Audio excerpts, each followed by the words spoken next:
Film dimulai ketika seorang gadis berlari ketakutan di tengah gelapnya malam. Dia menyusuri hutan di gunung yang sepi sembari menoleh ke arah belakang sebelum akhirnya dia tersandung dan jatuh.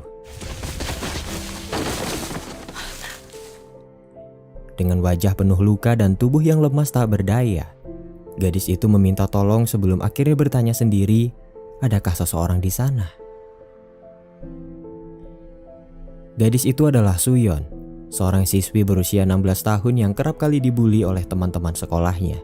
Suyeon hidup seorang diri, di mana ibunya sudah meninggal dan ayahnya fokus bekerja di luar negeri dan tidak begitu memperhatikannya. Hal itulah yang mempersulit detektif untuk menyelidiki apa yang sebenarnya terjadi setelah mereka menemukan Suyeon tidak sadarkan diri di hutan malam itu. Di rumah sakit, Suyeon terbangun dan dia nampak bingung. Detektif menghampirinya untuk menggali informasi apa yang sebenarnya terjadi, tapi dia bungkam karena trauma yang sangat mendalam. Guru sekolah Suyeon datang menjenguk dan dia nampak begitu mengkhawatirkannya. Guru itu membawa beberapa orang tua murid. Yang mengejutkannya mereka adalah orang tua dari tersangka terhadap tindak kekerasan yang dialami Suyeon. Detektif berkata bahwa anak-anak mereka membawa Suyeon ke arah gunung dan semuanya terekam CCTV. Para orang tua membela bahwa anak mereka tidak bersalah karena tidak ada bukti yang kuat yang memperlihatkan tindak kekerasan tersebut.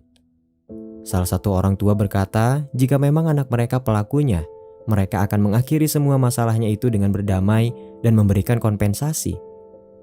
Detektif marah karena kasus yang menimpa Suyeon bukanlah sesuatu yang bisa didamaikan begitu saja, melainkan kasus serius yang harus ditindaklanjuti sampai ke akar-akarnya.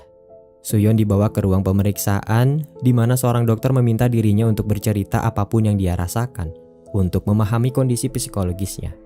Tapi dia tidak menceritakan apapun, bahkan setelah 10 hari dirawat di rumah sakit itu. Guru Suyeon menggambarkan berita itu kepada kepala sekolah, tapi bukannya peduli, dia malah meminta kasus perundungan itu diabaikan dengan alasan untuk menjaga reputasi sekolah dan kenyamanan murid lainnya.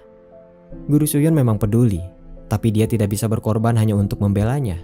Oleh karena itulah dia terpaksa mengikuti perintah kepala sekolah dan tetap bungkam. Di rumah sakit, detektif menerima panggilan dari rekan kerjanya yang berkata bahwa usahanya menyusul ayah Suyeon ke luar negeri tidak membuahkan hasil. Ayah Suyeon tidak banyak berkomentar. Bahkan dia tidak peduli dengan apa yang terjadi kepada putrinya itu. Kontribusinya hanyalah sebuah materi dan akomodasi yang dia siapkan untuk Suyeon. Ayah Suyeon memang kaya dan bergelimang harta, tapi bukan itu yang diharapkan Suyeon di saat-saat seperti ini. Karena tidak menemukan informasi apapun, rekan detektif berkata bahwa kasus itu akan dialihkan kepada tim lain. Di ruang rawat, Suyeon merasa putus asa dengan semua penderitaannya.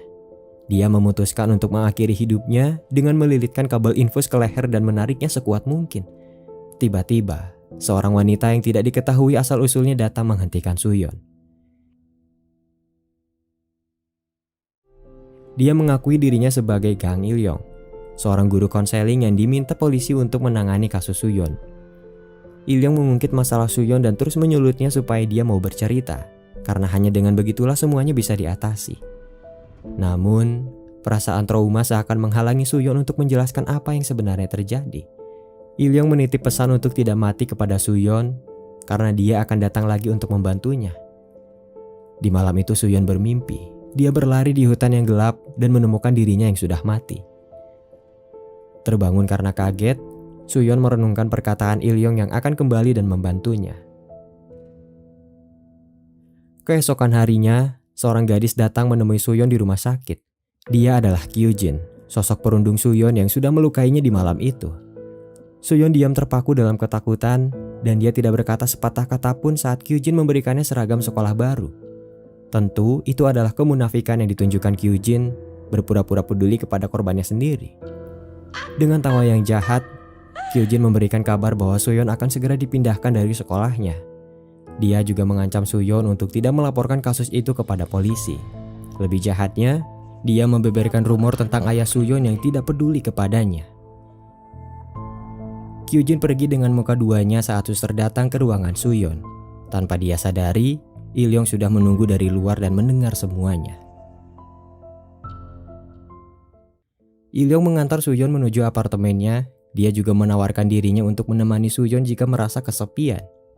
Walaupun sempat ditolak, Suyeon akhirnya menerima Ilyong dan bertanya kenapa dia mau membantunya. Ilyong sendiri paham betul bahwa Suyeon sangat membutuhkan sosok orang dewasa yang bisa memahami kondisinya saat ini. Ilyong menemani Suyeon makan dan berjalan-jalan di sekitar pemukiman warga. Saat itu Suyeon melihat seseorang yang dia kenal lalu mengejarnya. Ilyong mengikutinya dari belakang, mengambil jalan yang berbeda dan tanpa disengaja dia lebih dulu berpapasan dengan orang itu. Terkejut saat melihatnya, orang itu tampak terlihat sangat mirip dengan Suyeon. Dia adalah Juyeon, kembaran Suyeon yang sudah lama terpisah. Dia adalah kebalikan Suyeon di mana sifatnya sangat kasar dan tidak ragu untuk melakukan tindak kriminal. Suyeon tidak menyangka bisa bertemu lagi dengannya setelah ibu mereka dinyatakan meninggal. Juyeon tidak terkejut, bahkan dia berkata tidak peduli dengan status persaudaraan tersebut. Juyeon pergi meninggalkan mereka berdua dengan muka sinisnya. Di malam itu, Suyeon bercerita kepada Ilyong bahwa dahulu ibunya bercerai dengan sang ayah saat dia hamil, tapi dia tidak menyadarinya. Setelah mereka berdua terlahir dan berumur 4 tahun, ibu Suyeon terpaksa memberikannya kepada sang ayah karena tidak sanggup menanggung beban ekonomi. Suyeon berusaha memahami itu dan menerima semuanya hingga saat ini. Setelah ibu mereka meninggal, Suyeon berusaha mencari kembarannya tapi dia tidak pernah berhasil. Keesokan harinya, Ilyong mencari Juyeon di daerah pemukiman sebelumnya dan mengikutinya saat dia pergi ke toko kosmetik. Juyeon mencuri sebuah lipstik di toko itu dan Ilyong mengetahuinya.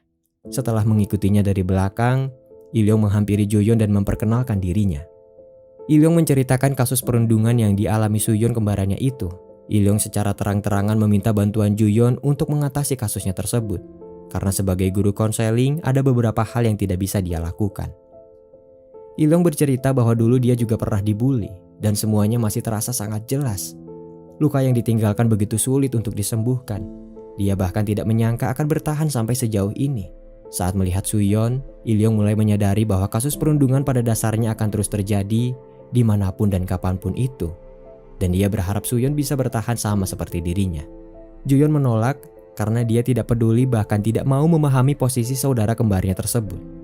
Ilyong terpaksa mengancam Juyeon dengan kasus pencurian yang baru saja dia lakukan di toko kosmetik. Ilyong juga menawarkan uang sebagai imbalan jika dia mau membantu. Merasa tidak ada pilihan lain, Juyeon terpaksa mengikuti kemauan Ilyong.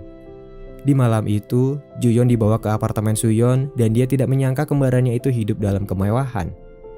Ilyong memintanya untuk tinggal di apartemen selama rencana berlangsung, di mana rencananya adalah bertukar kehidupan. Juyeon akan menyamar sebagai Suyeon dan masuk ke sekolah seperti biasanya. Juyeon menolak karena dia tidak mau bertindak seperti orang bodoh hanya untuk memainkan peran saudaranya di sekolah. Ilyong menjelaskan bahwa rencana itu hanya sementara karena Suyeon akan segera dipindahkan. Tapi sebelum itu terjadi, Ilyong berharap bahwa para perundung itu bisa menerima ganjaran atas apa yang mereka perbuat. Tentu saja ini adalah sebuah rencana balas dendam dengan memanfaatkan sifat kasar yang dimiliki Juyeon untuk melawan mereka. Juyeon tetap tidak tertarik dan akhirnya dia pergi meninggalkan apartemen. Setibanya di lantai bawah, Juyeon terganggu oleh kebisingan grup chat yang dihebohkan dengan sebuah video. Grup chat itu diisi oleh orang-orang anonim yang pada dasarnya sering melakukan tindak kriminal sama seperti Juyeon. Saat itu Juyeon terkejut karena ternyata itu adalah video rekaman asusila yang menimpa kembarannya. Marah setelah melihatnya, Juyeon kembali dan memutuskan untuk menghukum para perundung itu, terutama wanita dengan tawa jahat yang dia dengar dalam video tersebut. Itu adalah tawa Kyujin. Keesokan harinya, Juyeon pergi ke sekolah dengan gaya dan kepribadiannya sendiri. Hal itu cukup mengejutkan siswa lain, terutama teman di kelasnya. Juyeon duduk di bangku paling belakang, di mana akhirnya Kyujin menampakkan dirinya di kelas itu dan mulai mengganggu seperti biasanya. Ketika Kyujin mengeluarkan tawa jahatnya, Juyeon menyadari itu dan dia menunjukkan video sebelumnya untuk memastikan. Terkejut karena video itu ada padanya, Kyujin marah dan menentangnya, namun sayang, dia menghadapi orang yang berbeda saat itu. Juyeon bangkit dan menampar Kyujin sekuat mungkin hingga terjatuh. Juyeon menarik rambutnya dan menamparnya sekali lagi. Sembari tersenyum, Juyeon mencekik Kyujin dan merekamnya saat dia meminta tolong. Teman-teman lainnya hanya diam tak berkutik karena terlalu takut dengan perubahan yang tidak terduga itu. Guru sekolah datang menghentikan keributan itu dan membawa mereka berdua ke ruangannya. Guru sekolah mempertanyakan perbuatan itu, di mana dia mengira Juyeon adalah Suyeon itu sendiri. Juyeon hanya tersenyum. Kemudian dia meminta Kyujin memikirkan kejadian tersebut dan merenungkannya. Jika tidak, dia akan membalasnya lebih dari apa yang telah dia lakukan saat menyiksa Suyeon di gunung. Kyujin pergi meninggalkan ruangan, sementara Juyeon tetap ditahan. Juyeon menyadari bahwa guru itu menutupi kasus perundungan Suyeon berdasarkan perintah. Juyeon menjelaskan bahwa tindakannya itu tidak akan menyelesaikan masalah.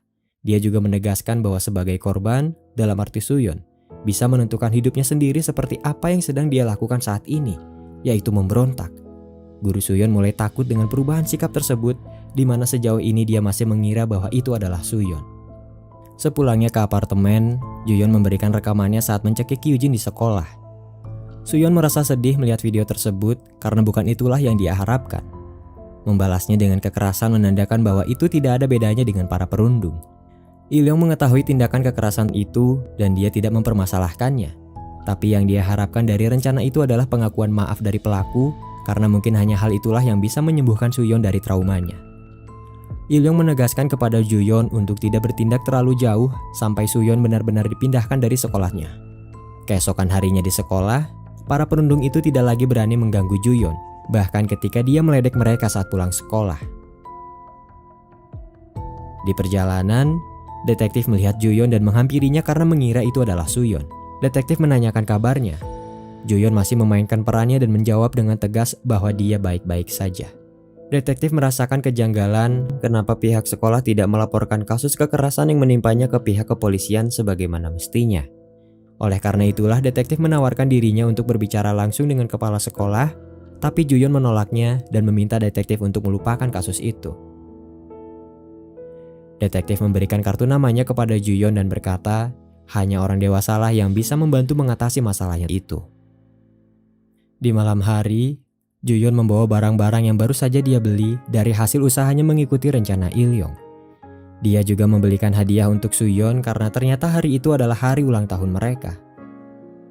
Suyeon hanya bisa membalasnya dengan sebuah kue dan berkata bahwa dia tidak pernah merayakan ulang tahun sebelumnya. Walaupun tidak ada yang spesial, Suyeon cukup terhibur dengan perayaan sederhana itu. Suyeon bercerita bahwa dia sangat merindukan ibunya selama ini. Suyeon berkata bahwa dia merasa cemburu kepada Juyeon yang bisa tinggal bersama ibunya. Juyeon berusaha menunjukkan sisi baik dari takdir yang mengikat mereka. Juyeon memang bisa tinggal bersama sang ibu, tapi mereka hidup dalam kemiskinan. Suyeon bisa tinggal di rumah mewah dan segala kebutuhannya tercukupi. Hal itu patut untuk disyukuri walaupun sang ayah tidak pernah ada untuknya. Suyeon mengumpat untuk pertama kalinya karena merasa semua ada benarnya juga. Juyeon tertawa lepas karena itu terlihat aneh bagi Suyeon. Di malam itu, Suyeon pergi ke taman di mana Ilyong datang menghampirinya. Suyeon bertanya apakah dia bisa menemui ibunya jika sudah mati. Dia juga mempertanyakan apa alasan para perundung menyakitinya selama ini. Ilyong menegaskan bahwa kasus perundungan itu tidak bisa dibenarkan apapun alasannya. Suyeon berharap bisa menerima permintaan maaf dari mereka dan menjadi orang dewasa yang baik seperti Ilyong. Keesokan paginya, Suyeon pergi sekolah seorang diri meninggalkan Juyeon yang masih tertidur. Di hari itu dia melihat guru sekolahnya berlari ke arah ruang kepala sekolah dengan panik. Suyeon mendengar percakapan mereka dari luar, di mana ternyata ibu Kyujin lah yang meminta kepala sekolah untuk menutupi kasus perundungan itu. Dia takut jika putrinya benar-benar terlibat ke dalam kasus tersebut. Ibu Kyujin nampak berpengaruh karena kepala sekolah begitu menghormatinya. Oleh karena itulah, kepala sekolah memutuskan untuk memindahkan Suyeon, alih-alih mengusut kasusnya hingga tuntas. Suyeon terkejut mendengar hal itu dan dia berlari ke toilet dengan takut. Kyujin yang melihatnya dalam kondisi seperti itu mulai berani kembali untuk menyakitinya. Sepulangnya ke apartemen, Suyeon dengan penampilannya yang berantakan pingsan. Ilyong panik dan segera membantunya. Menyadari itu adalah perbuatan Kyujin, Juyeon marah dan pergi dari apartemen itu untuk membalasnya lagi. Juyeon mengancam Kyujin dengan video rekaman sebelumnya dan dia meminta Kyujin datang ke gunung yang sama, tempat di mana dia menyiksa Suyeon di malam itu. Jika tidak, dia akan mengekspos video itu kepada guru, polisi, dan juga media. Kyujin tidak punya pilihan lain dan dia datang ke gunung itu seorang diri. Juyeon menyambutnya dengan pukulan keras lalu mengikatnya saat dia tidak sadarkan diri. Juyeon merekam beberapa video yang sangat sensitif dari Kyujin untuk disebarkan ke grup kelas. Tidak sampai di situ, Juyeon menakutinya dengan sebuah air di mana Kyujin menyangka itu adalah air keras. Juyeon tertawa puas, tapi itu masih belum cukup. Kali ini dia menyiapkan air keras sungguhan yang sudah siap membakar kulit Kyujin bahkan jika hanya setetes saja. Sekali lagi Juyeon menegaskan bahwa Kyujin harus merenungkan perbuatannya selama ini. Juyeon memberi Kyujin kesempatan untuk berlari di mana dia akan mengejarnya. Jika berhasil lari dari kejarannya itu, Juyeon berjanji akan menghapus semua video sensitifnya dan melupakan semuanya seolah tidak pernah terjadi apa-apa. Di tengah gelapnya malam, Kyujin berlari ketakutan dan dia terjatuh sama seperti yang dialami Suyeon di malam itu. Juyeon mengejarnya, di mana Suyeon juga datang ke tempat itu sesuai instruksi yang diberikan. Dengan hati lembutnya, Suyeon memohon kepada kembarannya itu untuk menghentikan perbuatannya. Suyeon berusaha menolong Kyujin karena bukan itu yang dia harapkan selama ini. Juyeon menghalanginya, mengingat Kyujin juga pernah melakukan hal yang sama kepadanya. Juyeon menjelaskan bahwa dia dan Suyeon adalah saudara kembar ketika Kyujin mulai bingung dengan situasinya. Ilyong datang ke tempat itu di mana dia mulai marah dan meminta Juyeon untuk menghentikan tindakan berlebihannya. Ilyong menelpon polisi dengan identitas lain dan berkata bahwa ada kecelakaan di gunung malam itu. Kyujin berhasil ditemukan dan dia dibawa ke rumah sakit dalam kondisi pingsan. Ibunya mengira bahwa itu adalah perbuatan Suyeon yang balas dendam dan melaporkannya kepada polisi. Detektif dan rekan kerja lainnya dibuat bingung karena Suyeon yang mereka tangkap berbeda dari sifat aslinya. Ketika Juyeon diinterogasi, Ilyong datang ke ruangan, tapi anehnya tidak ada satupun di antara detektif yang menyadari keberadaannya. Semua mata hanya tertuju kepada Juyeon dan memintanya untuk memberikan penjelasan terkait kasus tersebut. Namun karena tidak ada bukti dan penjelasan apapun, Juyeon terpaksa dibebaskan untuk sementara. Sosok Ilyong pergi di malam itu dan tidak pernah kembali. Juyeon keluar dari kantor polisi di mana orang tua Kyujin langsung menyerangnya. Ketika detektif memisahkan mereka berdua, ibu Kyujin bertanya kenapa Suyeon menyerang putrinya. Juyeon menampik dan berkata bahwa dia hanya mengajaknya pergi ke suatu tempat. Ketika detektif terus menyebutnya dengan nama Suyeon, Juyeon mulai marah dan mengakui penyamarannya. Dia berkata bahwa Suyeon yang mereka cari sebenarnya ada di rumah dan masih takut karena trauma. Juyeon yang sudah tersulut emosi berkata bahwa dia akan membunuh para perundung itu. Dia merasa kebal dengan hukum karena masih di bawah umur. Ketika ibu Kyujin bertanya siapa yang menyuruhnya, Juyeon menjawab bahwa guru konseling lah yang sudah merencanakan semuanya. Detektif semakin bingung karena mereka tidak bisa menemukan informasi apapun tentang guru konseling yang disebutkan Juyeon sebelumnya. Detektif mencoba menemui Suyeon di apartemen, tapi ternyata dia tidak ada di sana. Di saat yang sama, Kyujin yang pingsan di rumah sakit sudah sadarkan diri. Dia menerima karmanya dan mulai gila. Dia meracau berkata bahwa Suyeon berbicara sendiri saat menyerangnya. Mendengar kabar itu, detektif mulai menyadari bahwa Suyeon sebenarnya memiliki kepribadian ganda, di mana Juyeon dan guru konseling sebenarnya adalah dirinya sendiri. Setelah Suyeon disiksa di hutan pada malam itu, dia mengalami kecemasan psikologis dan mulai memanggil alter egonya sendiri. Suyeon tidak pernah ditolong guru konseling karena dialah yang melakukannya sendiri. Suyeon tidak pernah memiliki kembaran karena dialah yang memanggilnya sendiri. Semua itu muncul karena hasrat yang kuat di dalam dirinya. Suyeon ingin menjadi sosok yang kuat dan pemberani untuk melawan penindasan, maka muncullah kembarannya Juyeon. Suyeon berharap ada orang yang sama sepertinya yang bukan hanya sekedar mengetahui tapi juga bisa memahaminya, maka muncullah guru konseling Kang Ilyong. Suyeon pergi dan menyelesaikan masalahnya sendiri setelah membalaskan dendamnya kepada Kyujin di malam itu. Detektif yang tidak bisa menyelesaikan kasus tersebut selalu bertanya-tanya apakah Juyeon dan guru konseling itu nyata. Apakah mereka memang ada di saat Suyeon membutuhkannya? Jawabannya ada pada Suyeon, karena hanya dialah yang mengetahuinya. Waktu berlalu, Suyeon pergi menuju bandara ditemani oleh Kang Ilyong dalam imajinasinya. Sebelum pergi ke tempat yang jauh, dia mengungkapkan impiannya untuk menjadi guru konseling yang baik, sama seperti Ilyong. Film ini berakhir dengan fakta yang mengejutkan dan sangat tragis, di mana ternyata Suyeon sudah meninggal tidak lama setelah dia meminta tolong di hutan malam itu. Semua cerita ini adalah proyeksi dari harapan terakhir Suyeon yang sangat menginginkan bantuan dan sosok orang dewasa yang selalu ada di sisinya, yang bukan hanya mengetahui tapi juga memahami masalahnya.